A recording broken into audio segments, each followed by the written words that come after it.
কুমিল্লা সিলেট মহাসড়ক নিয়ে আমরা কাজ আহ, শুরু করেছি।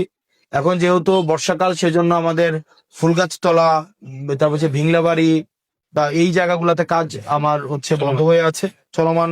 এখন বন্ধ বর্ষার কারণে। এবং আমরা দেখলাম এই কাজ চলতে চলতে আবার কালিকাপুরের সব ভেঙে যাবে।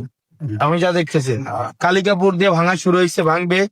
ওদিক থেকে হচ্ছে আপনার ভাঙবে হচ্ছে কংসনগর ক্রস করার পরে জাফরগঞ্জ বালিকা উচ্চ বিদ্যালয়টার মাঝের যেটাকে আমরা সগুরা বলি, সগুরা রাস্তাটাও কিন্তু ভাঙা শুরু হয়েছে।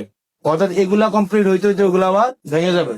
তো আবার এখানে হচ্ছে আমাদের যে মূল সড়কগুলা, আমাদেরকে মাথায় রাখতে হবে যে মূল সড়কগুলো, যে এই জায়গাগুলো আছে মূল সড়ক, এই মূল সড়কগুলো আগে হবে।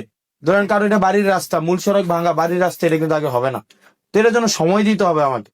আপনি যদি ধরেন, আমি নির্বাচিত শপথ গ্রহণ করছি ফেব্রুয়ারি 17 তারিখ, 17 তারিখের পরে বিভিন্ন কার্যক্রম শুরু হয়েছে, বর্ষার কারণে এখন বন্ধ আছে, মাঝখানে রোজা ছিল।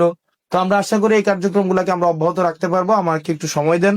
6 মাস, 5 মাস হয়েছে আজকে 17 তারিখ না, আজকে 17 তারিখ আমার শপথ গ্রহণের 5 মাস হয়েছে।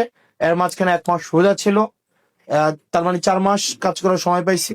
তো 4 মাসের মধ্যে আমরা আমাদের জায়গা থেকে এই বিষয়গুলোকে আমরা সরকারকে এবং নির্দিষ্ট মন্ত্রণালয়কে আমরা যথেষ্ট পরিমাণ চেষ্টা করছি অবহিত করার জন্য, এই সমস্যাগুলো সমাধান করার জন্য।